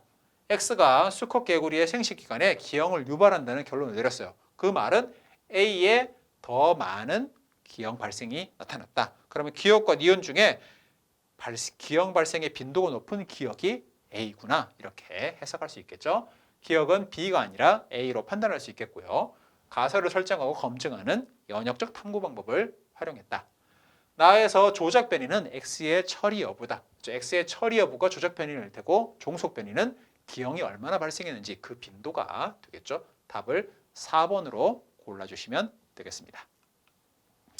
자, 21쪽 한번 넘어가 볼까요? 다음은 어떤 과학자가 수행한 탐구예요. 초파리는 짝짓기 상대로 서로 다른 종류의 먹이를 먹고 자란 개체보다 같은 먹이를 먹고 자란 개체를 선호할 것이라고 생각했습니다. 재미있는 이야기네요. 비슷한 이제 초파리가 먹이의 종류가 있는데 비슷한 먹이를 먹고 자란 개체와 다른 먹이를 먹고 자란 개체가 있고 어떤 개체를 짝짓기 상대로 선호할까? 이제 지금은 같은 먹이를 먹고 자란 개체를 선호할 것이라고 이제 가설을 세웠어요. 초파리를 두 집단 A와 B로 나누고 A는 먹이 동그라미 A를, B는 먹이 동그라미 B를 주고 배양을 했습니다. A와 B는 서로 다른 종류의 먹이에요. 그러면 내 예상이 맞다면은 A 집단끼리 서로 짝짓기를 하려고 할 것이고 B 집단끼리 짝짓기를 하려고 하겠죠. 내 생각이 틀렸다면 뭐 먹이와 상관없이 하거나 혹은 오히려 B는 A 집단을 선호하고 A는 B 집단을 선호할 수가 있을 것 같아요. 여러분들은 어떤지 모르겠어요. 여러분들은 자신과 비슷한 사람을 더 좋아하는지 혹은 자신과 좀 다른 사람을 좋아하는지. 저 같은 경우는 좀 저와 좀 다른 사람을 선호했던 것 같습니다. 근데 초파리는 어떤지 한번 볼게요. 여러 세대를 배양한 후에 같은 먹이를 먹고 자란 초파리 사이에서 짝짓기의 빈도가 어떤지, 그리고 서로 다른 종류의 먹이를 먹고 자란 초파리에서의 짝짓기 빈도가 어떤지를 한번 관찰을 해봤습니다. 다의 결과 로마자 1이 로마자 2보다 짝짓기의 빈도가 높게 나타나는데 1과 2는 기역과 니은을 순서 없이 나타냈대요. 그러면 우리가 결론을 보고서 이 로마자 1과 로마자 2가 기역과 니은 중 어떤 것이 맞는지 보아야겠죠. 결론을 보겠습니다. 초파리는 짝짓기 상대로 서로 다른 종류의 먹이를 먹고 자란 개체보다 같은 먹이를 먹고 자란 개체를 선호한다는 결론을 내렸대요. 그 말은 뭐예요? 기역에서 짝짓기 빈도가 높았고 니은에서 짝짓기 빈도가 낮았기 때문이라고 할 수 있겠죠? 그러면 지금 1이 2보다 높았으니까 1이 기역이고 2가 니은이라고 판단할 수 있겠습니다. 가설을 세우고 검증하는 방법을 썼으니까 연역적 탐구 방법이 이용되었다. 기억은 맞는 말일 테고 조작 변이는 뭐예요? 먹이의 종류가 되겠죠. 마지막으로 짝짓기의 빈도는 내가 마지막에 측정한 것이니까 종속 변인이라고 할 수 있겠죠. 마지막으로 1은 니은이 아니라 기억, 우리가 같은 먹이를 먹고 자란 생물끼리 서로 짝짓기를 더 많이 하는 경향이 있더라. 이것이 만약 심화되게 되면 먹이의 종류가 서로 다르면서 얘는 얘네끼리만 짝짓기 하고 얘는 얘네끼리 짝짓기 해서 계속해서 그 과정이 반복되다 보면 나중에는 원래는 같은 종이었는데 종이 분리되는 과정으로 넘어갈 수도 있게 됩니다. 답을 1번으로 여러분들이 골라주시면 되겠네요. 다음은 곰팡이 기억과 옥수수를 이용한 탐구의 일부를 순서 없이 나타냈대요. 기억이라고 하는 곰팡이가 옥수수의 생장을 촉진한다라고 결론을 했대요. 벌써부터 결론이 나왔는데 순서 없이 나타냈다고 합니다. 그럼 아마 원래 순서가 있었다면 아래쪽에 있어야 되는데 위쪽으로 올라와 있는 거죠. 생장이 빠른 옥수수의 뿌리에 기억이 서식하는 걸 관찰하고 기억이 옥수수의 생장에 영향을 미칠 것이라고 생각했다. 옥수수를 뽑아보니까 옥수수 뿌리에 뭐 곰팡이가 엄청나게 피어 있는 거예요. 이 곰팡이라고 하는 게 여러분들 느낌에서는 곰팡이가 늘 이제 나쁜 것이라고 생각하기 쉽겠지만 오히려 여러분들의 삶에 이득이 되는 곰팡이들이 훨씬 더 많이 있습니다. 기억이 서식하는 옥수수 열개체와 기억이 제거된 옥수수 열개체를 같은 조건에서 배양하면서 질량 변화를 측정해 봤어요. 이 기억이 어떤 영향을 줄까? 긍정적 영향을 줄까? 부정적 영향을 줄까? 생장에 어떤 영향을 줄까를 알기 위해서 실험을 해본 거죠. 그럼 생각하고 수행하고 결론 내리고 아마 다가의 순서로 이루어질 거라고 생각할 수 있겠습니다. 옥수수에서 기억의 제거 여부 내가 처음에 설정한 거죠. 대조군과 실험군을 차이를 두는 것이니까 이것은 종속 변이이 아니라 조작 변이라고 해야 될 것이고요. 이 탐구에서는 대조 실험이 수행되었다. 가설을 세우고 대조 실험을 통해서 검증하는 과정을 거쳤죠. 탐구는 다가의 순서로 진행이 되었다. 답을 4번으로 골라주시면 되겠습니다. 26번. 다음은 어떤 과학자가 수행한 탐구 일부예요. 도마뱀 알 20개 중에 10개는 저온인 27도에 나머지 10개는 고온인 33도에 두었습니다. 일정 시간이 지난 후에 알에서 자란 새끼가 부화하면 알에 둔 온도별로 새끼의 성별을 확인했어요. 우리는 당연히 X형 색채와 Y형 색채가 만나면 수컷이 되고 X형 색채와 X형 색채가 만나면 암컷이 된다. 이것이 이제 인간의 기본이잖아요. 그러나 이런 성을 결정하는 방식은 인간의 방식 말고도 엄청나게 다양한 방식이 있는데요. 이 도마뱀은 이 알이 어떤 온도에서 부화하였는가 이것이 영향을 줍니다. 자, 기억은 세포로 구성이 된다. 도마뱀 생물이니까 당연히 세포로 구성이 되겠죠. 알을 둔 온도, 내가 지금 서로 다른 온도에다가 처리해 두었으니까 당연히 조작 변인이겠죠. 그리고 성별의 어떤 종류가 종속 변인이라고 할 수 있겠습니다. 니은은 생물의 특성 중에 발생행위다. 알에서 깨어난 새끼가 자란다. 답은 5번으로 골라주시면 되겠네요. 자, 27번. 다음은 초식동물 종 A와 식물종 P의 상호작용에 관한 어떤 과학자가 수행한 탐구예요. P라는 식물이 사는 어떤 지역에 동물 A가 유입이 된 이후에 P의 가시의 수가 많아졌어요. 원래 가시가 그렇게 많지 않았는데 동물이 들어오니까 가시 수가 엄청나게 늘은 거죠. A가 P를 뜯어먹으면 P의 가시의 수가 많아질 거라고 생각했습니다. A가 와서 가시가 별로 없으니까 뜯어먹은 거죠. 뜯어먹었으니까 오히려 막 가시의 수가 더 늘어나면서 더 뜯어먹기 힘든 상황으로 자신을 보호하는 과정으로 이루어지는 거죠. 같은 지역에 서식하는 P를 집단 기억과 니온으로 나눈 후에 기억에만 A의 접근을 차단했어요. 그러니까 기억에서만 동물이 접근하지 못하도록 하고 P를 뜯어먹지 못하도록 했습니다. 만약 내 생각이 맞다면은 많이 뜯어먹힌 애가 가시가 많이 생겨나고 거의 뜯어먹히지 않은 애는 가시가 별로 생기지 않을 거라고 생각하는 거죠.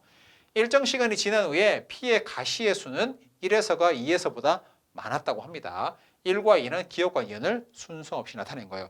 과연 기억과 니은 중에 어떤 것에 해당하는 건지는 결론을 봐야 될 텐데 A가 P를 뜯어먹으면 P의 가시의 수가 많아진다는 결론을 내렸습니다. 그럼 뭐예요? 기억에서만 A가 접근하지 못했고 니은에서 많이 뜯어먹은 거죠. 그럼 니은에서 가시가 많았다. 니은에서 가시가 많았다는 얘기는 1에서가 2에서보다 많았으니까 1이 니은이고 2가 기억이라는 것을 판단할 수 있겠습니다. 2는 기억이다 판단할 수 있겠고요. 연역적 탐구 방법 방금처럼 가설을 세우고 검증하는 과정을 거쳤죠. 조작 변이는 뭐야? 조작 변이는 A가 뜯어먹게 하느냐 마느냐가 조작 변이일 테고 얼마만큼의 가시가 만들어졌는지는 우리가 종속 변이에 해당하겠죠. 답을 3번으로 골라주시면 되겠습니다. 자, 다음 28번. 다음은 생명과학의 탐구 방법에 대한 자료인데요. 가는 기납적 탐구 방법에 대한 사례이고 나는 연역적 탐구 방법에 대한 사례예요. 카로 박사는 오랫동안 가젤 영양이 왜 뛰어오르는지 보니까 가젤 영양은 포식자가 주변에 나타나면 주변의 친구들한테 야 포식자가 나타났다 이런 알리는 수단으로 띠뛰기를 한다는 것을 발견을 한 거죠. 지속적인 관찰을 통해서 어떤 일관성을 발견하고 그것에 숨겨져 있는 어떤 의미를 해석해내는 귀인학적 탐구 방법이라고 할 수 있겠어요. 에이크만이라고 하는 사람은 건강한 닭들을 두 개로 주로 집단을 나누어서 한쪽은 백미를 주고 한쪽은 현미를 주었는데 현미를 준 집단에서만이 뭐예요? 각기병 증세가 나타나지 않았다. 아, 그럼 현미라고 하는 곳에 이 각기병을 예방하는 물질이 있구나. 이런 판단을 할 수 있겠습니다. 가의 탐구 방법에서는 여러 가지 관찰 사실을 분석하고 종합해서 일반화하는 과정이 있다. 기인학적 탐구 방법의 핵심이죠. 나에서 대조 실험이 수행되었다. 하나는 백미를 주고 하나는 현미를 주어서 그 결과를 보는 대조 실험이 수행이 되었고요. 나에서 각기병 증세의 발생 여부는 최종적인 거죠. 내가 어떤 먹이를 줬냐. 먹이의 종류가 바로 조작 변이라면 그것을 통해서 각기병이 어떻게 나타나는가가 종속 변이라고 할 수 있겠습니다. 답을 5번으로 골라줄 수 있겠네요. 자, 31번. 다음은 어떤 학생이 수행한 탐구 활동이에요. 식물의 싹이 빛을 향해 구부러져 자라는 것을 관찰하고 싹의 윗부분에 빛의 방향을 감지하는 것이 있지 않을까 생각했습니다.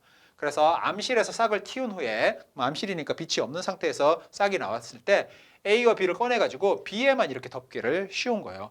이 부분에 어떤 빛을 감지하는 부분이 있다면 A는 빛 방향으로 굽어져 자라겠지만 B 같은 경우는 그 부분이 덮개에 의해서 덮여져 있기 때문에 그 방향으로 자라지 않고 위로 자라게 되겠죠.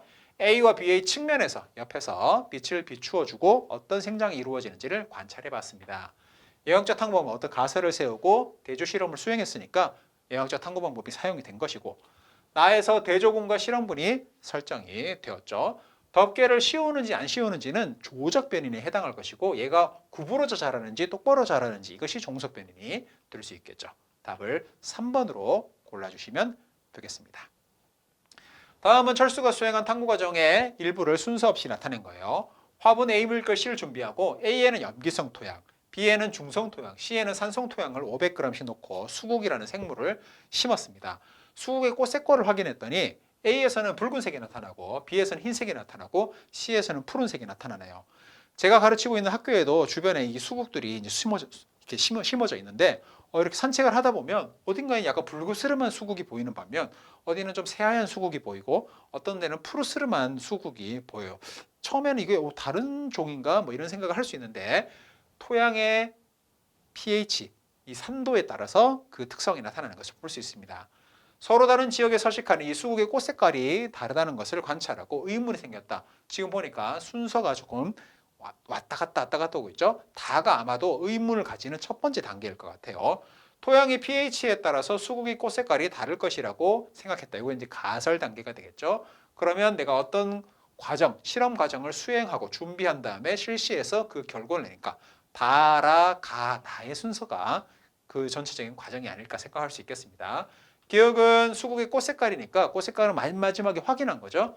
종속 변이라고 할 수 있겠고 영양적 탐구 방법이 이용되었고 순서는 다라, 가나, 순으로 여러분들이 찾을 수 있겠습니다. 문제인식을 하고 가설 설정을 하고 탐구를 설계 및 수행을 한 다음에 결론을 도출하는 과정으로 이어지죠.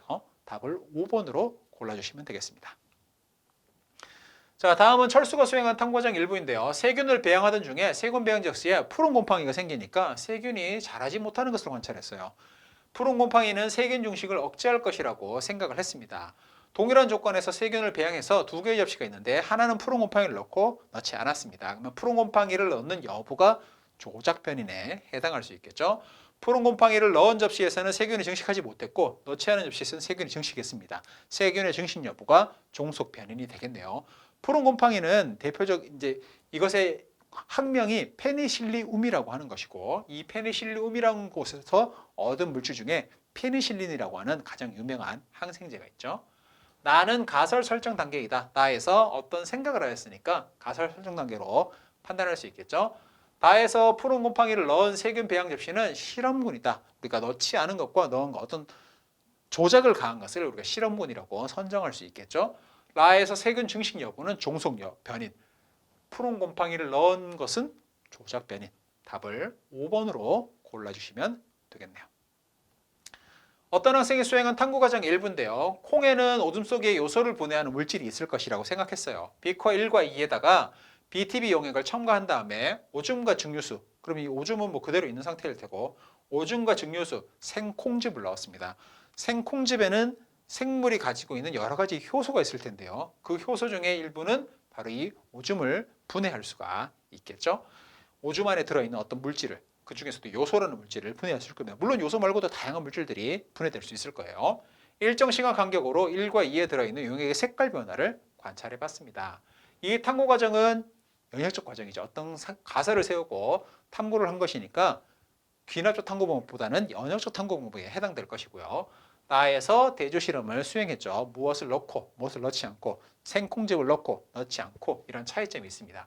생콩즙의 첨가 유무는 우리가 서로 대조군과 실험군을 달리한 것이니까 종속 변인보다는 조작 변인에 해당할 수 있겠죠. 답을 2번으로 골라주시면 되겠습니다.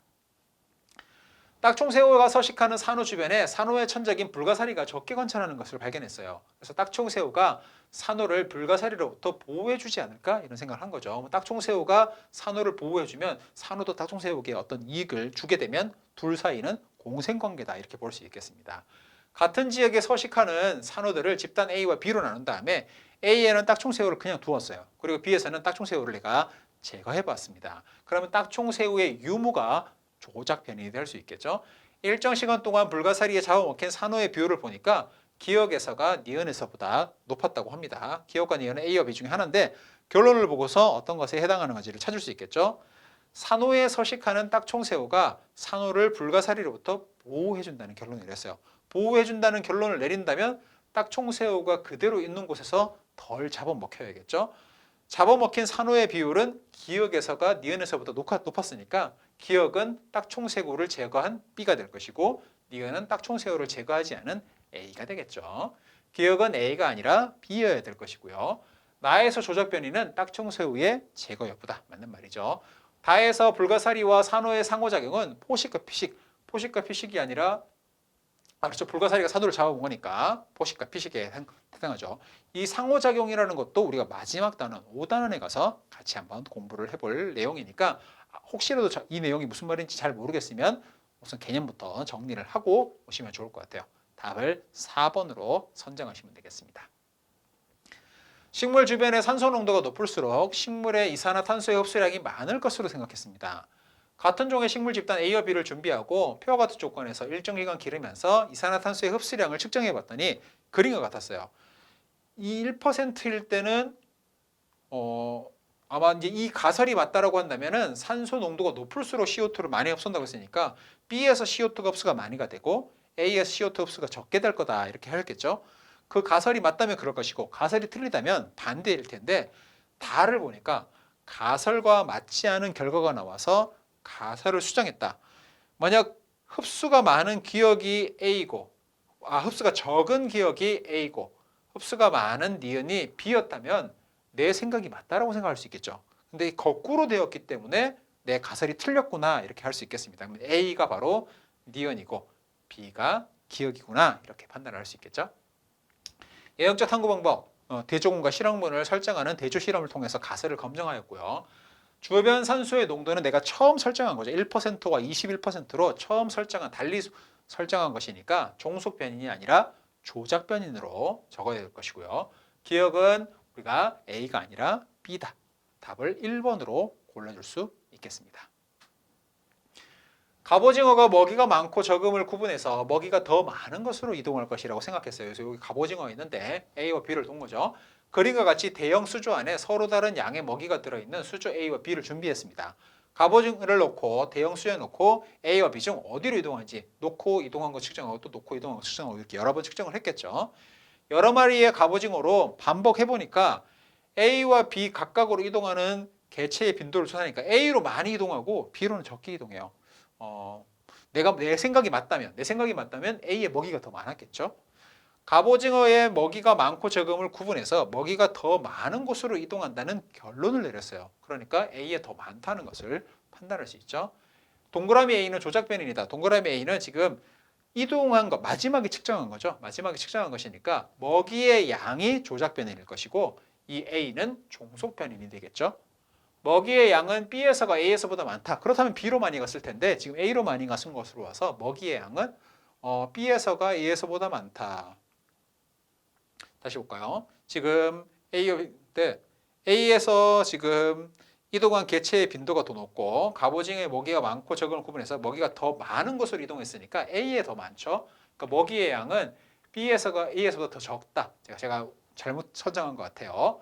많은 탐구 과정 중 결론 도출에 해당한다. 네, 그렇죠. 그러니까 답을 우리가 2번으로 골라주시고 제가 니은 디귿을 거꾸로 했네요. 답은 2번으로 골라주시면 되겠습니다. 자, 이렇게 여러분들과 같이 전반적으로 자이스토리라고 하는 교재가 어떻게 이루어져 있는지 그리고 1단원 생명과학의 이해 단원을 조금 긴 시간 동안 우리가 한번 해결해 봤습니다. 크게 두 문제가 나와요. 생물의 특성에 관한 문제가 하나 나오고 생명과학의 탐구 방법에 대한 문제가 나옵니다. 어려운 문제가 절대 아니기 때문에 누구나 공부했다라고 하면 누구나 풀 수 있는 문제입니다. 그러니까 우선은 여러분들이 마스터 하셔야 되고 근데 종종 소홀히 하는 경우가 있을 수가 있어요. 여기에서 틀리면 그렇게 억울할 일이 없습니다. 그러니까 너무 쉽다고 해서 제쳐버리지 말고 몇 가지만 여러분들이 잘 마스터해보면 비슷한 내용이 반복된다는 것을 볼 수 있었을 것 같습니다. 자, 이렇게 1단원을 마무리하고요. 다음 시간에는 2단원으로 같이 한번 넘어가 보도록 하겠습니다. 다음 시간에 만나도록 하겠죠. 수고 많았습니다.